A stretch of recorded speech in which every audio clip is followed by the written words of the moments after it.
आज हम बात करेंगे प्रॉपर्टीज ऑफ स्टील के बारे में, जिसमें हम समझेंगे कि हम स्टील को ही क्यों यूज करते हैं as a reinforcement in RCC structure, इसके क्या रीजन है, और साथ ही साथ जानेंगे कुछ इंटरव्यू क्वेश्चंस और कैलकुलेशंस के बारे में। हेलो दोस्तों, आपका स्वागत है आपके अपने चैनल सिविल इंजीनियरिंग कॉर्पोरेट में।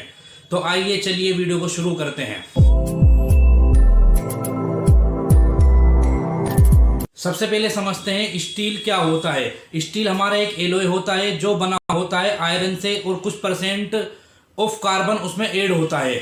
एलॉय क्या होता है? जब हम दो या दो से अधिक मेटल को कंबाइन कर एक नया मेटल बनाते हैं और उसकी प्रॉपर्टीज को एनहेंस करते हैं, उसे हम कहते हैं एलॉय।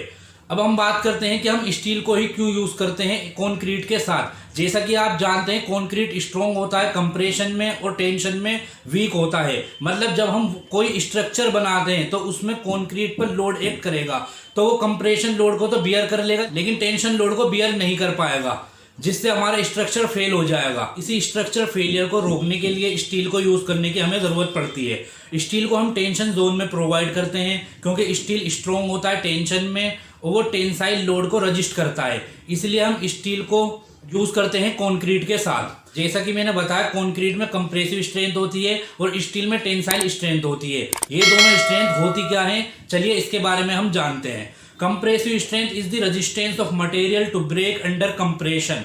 मतलब आप किसी मटेरियल को कंप्रेस करें और वो उसे रजिस्ट करता है तो उसी को हम कहते हैं कंप्रेसिव स्ट्रेंथ। इसी तरह tensile strength is the resistance of material to break under tension. मतलब हम किसी मटेरियल को स्ट्रेच करते हैं, खींचते हैं और वो उसे रजिस्ट करता है, उसी को हम कहते हैं टेंसाइल स्ट्रेंथ। अब हम बात करते हैं कि स्टील में ऐसी क्या प्रॉपर्टीज हैं जो हम स्टील को ही यूज करते हैं एज अ रीइंफोर्समेंट कंक्रीट के साथ। सबसे पहली प्रॉपर्टी होती है good strength for economic design of RCC structure.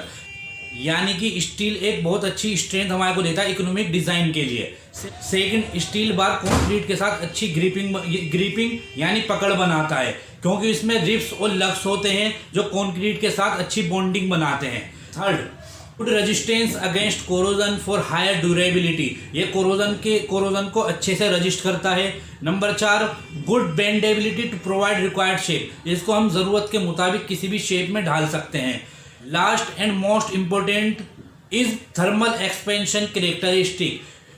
ये ऑलमोस्ट सेम होती है कंक्रीट और स्टील की, यानी कि जो इसका कोफिशिएंट होता है थर्मल एक्सपेंशन कोफिशिएंट कंक्रीट और स्टील का सेम होता है, जिसकी वैल्यू होती है 1.2 × 10⁻⁵ पर डिग्री सेल्सियस।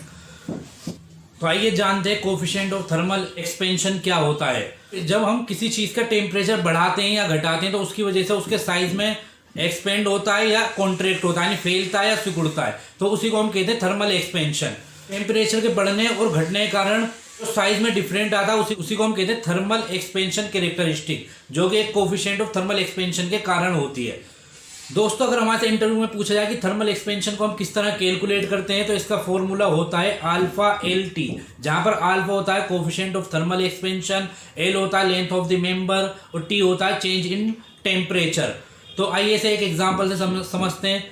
फॉर एग्जांपल, हमारे पास एक 45 मीटर लेंथ का एक मेंबर है, 20 डिग्री सेल्सियस उसमें टेम्परेचर डिफरेंट करते हैं, तो इसका जो होएगा कोफिशिएंट ऑफ थर्मल एक्सपेंशन हमारे पास 1.2 × 10⁻⁵ होगा। तो इसको हम वैल्यू में जब रख देंगे अल्फा एल टी में, तो हमारे पास एक्सपेंशन आएगा, एक्सपेंशन कॉन्ट्रैक्शन वो आएगा 10.8 मिलीमीटर। तो दोस्तों, इसलिए IS कोड 456/2000 में हमारे को बताया गया है किसी भी कंक्रीट मेंबर की लेंथ 45 मीटर से अधिक होती है तो हमारे को वहां पर एक एक्सपेंशन जॉइंट प्रोवाइड करना होता है। दोस्तों, अगर आपको ये इन्फॉर्मेशन पसंद आई है तो हमारी वीडियो को लाइक कीजिए, शेयर कीजिए और चैनल को सब्सक्राइब कीजिए। और किस टॉपिक पर आप वीडियो पाना चाहते हैं कमेंट बॉक्स में हमारे को बताइए, हम उसी टॉपिक पर और वीडियो आपके लिए लेकर आएंगे।